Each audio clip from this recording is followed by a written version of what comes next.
Bonjour à tous. Alors aujourd'hui, nous voici sur le concours ESA, École de santé des armées. C'est le sujet 2021. On est dans l'exercice 1, donc c'est une série de QCM. On va en faire un parce qu'il y a un petit peu de travail. Ici, le principe, vous n'avez pas de calculatrice. C'est une des règles de ce concours. Et ensuite, deuxième règle, à chaque fois ici, vous avez 4 propositions. Il faut trouver laquelle parmi les 4 est exacte. Donc on est parti. On a ici une inéquation. Donc exponentielle x moins 1 multiplié par 1 moins x supérieur ou égal à 0. Donc quelles sont les solutions de cette inéquation? Alors pour faire ça, le mieux c'est quand même d'aller faire un tableau de signes.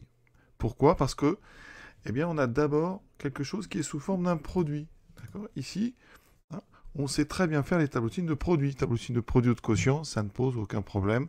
Donc ici, on va faire d'abord séparément le signe d'exponentielle x moins 1. On fera le signe de 1 moins x, donc ça c'est tout à fait évident, on peut même le faire directement dans le tableau.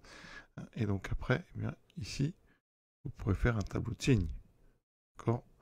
On est donc sur R, on verra bien ce que ça donne après, mais on aura ici dans notre tableau, tout d'abord, donc une ligne pour le signe d'exponentielle x moins 1, une ligne pour le signe de 1 moins x, et une ligne pour le produit. Ça permet comme ça de rappeler quelques petites choses qui ne sont pas inutiles pour préparer le bac aussi. Donc on est parti pour le signe exponentielle x moins 1. Comment fait-on? Alors officiellement, il faudrait résoudre exponentielle x égale 1. Il faudrait résoudre aussi exponentielle x moins 1 strictement positif. Comme ça, vous pouvez mettre le 0 et le plus, et donc le moins se caserait de l'autre côté. En général, on autorise finalement en terminale à faire exponentielle x moins 1 strictement positif seulement. Mais sachez qu'il faudrait normalement faire les deux. Donc ici, on va commencer par 0, c'est plus simple une équation, donc ça fait exponentielle x égale 1. On compose par le logarithme, ici, aucun problème, ça fait x égale logarithme de 1, donc x égale 0. Tout ça, c'est des équivalences. Ensuite, on résout, c'est la même chose, exponentielle x moins 1 strictement positif. Il faudra juste faire attention s'il y a des changements d'ordre. Ici, on compose des deux côtés par... pardon, c'est un 1. On compose des deux côtés par logarithme, qui est strictement croissant, donc il va conserver le symbole ici strictement. On aura x strictement plus grand que ln de 1, donc strictement plus grand que 0. Souvent, sur une copie, ici, on indique ln strictement croissant. Évidemment, on est ici sur des nombres strictement positifs, donc sur 0 plus l'infini. C'est pour ça que vous avez le droit ici, en fait, de passer des deux côtés au logarithme sans changer le sens du symbole d'ordre. Maintenant, on a du 1 moins x. Alors ça, en terminale, c'est évident, c'est une fonction affine. Mais ça fait quand même du bien de rappeler ça. Tout d'abord, on résout 1 moins x égale 0, ce qui nous fait 1 égale x, ou moins x égale moins 1, donc x égale 1. Et ensuite, normalement, on s'arrête là. On ne résout pas forcément un moins x strictement positif parce qu'on sait plein de choses sur les fonctions affines. Alors, exponentielle x moins 1, donc on va mettre le 0. 1 moins x, on met le 1. On trace nos colonnes. Pour la première ligne, on a dit ça s'annule en 0. Et ensuite, l'ordre n'ayant pas changé, c'est positif quand x est positif. Donc les plus sont après.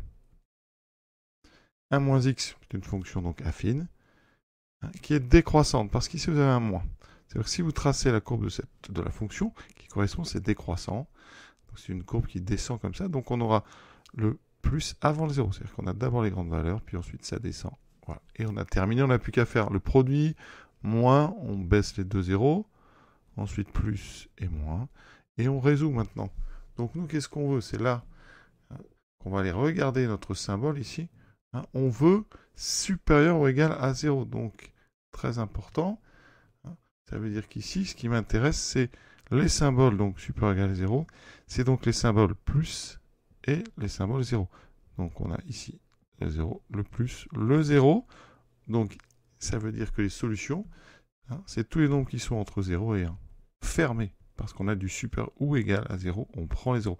Donc la solution, c'est intervalle 0, 1. Donc, alors, je vais effacer ici cette petite boucle, pour pas que vous croyiez que c'est la solution C. Donc la bonne réponse, c'est donc la B ici, c'est l'intervalle fermé 0. Alors après, on peut procéder autrement, sans résoudre. Hein, mais il faut faire des tests, c'est-à-dire que vous allez prendre des nombres pour éliminer certains intervalles. Si on regarde l'intervalle A, bon ben, par rapport au B, on va prendre par exemple un nombre qui est dans l'un et pas dans l'autre. Je prends par exemple x égale moins 1. Est-ce que x égale moins 1 est solution? Oui. S'il est solution, je pourrais éliminer la B, sinon j'éliminerai la A. Donc je remplace. Ça fait exponentielle, donc moins 1, moins 1.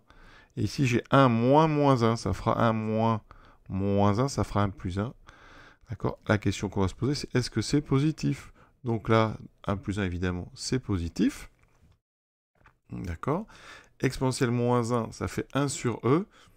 Hein, c'est donc, je vous le dis, ça fait à peu près 0,37, mais E, hein, c'est à peu près 2,7. Donc 1 sur E, vous voyez que c'est entre 0 et 1.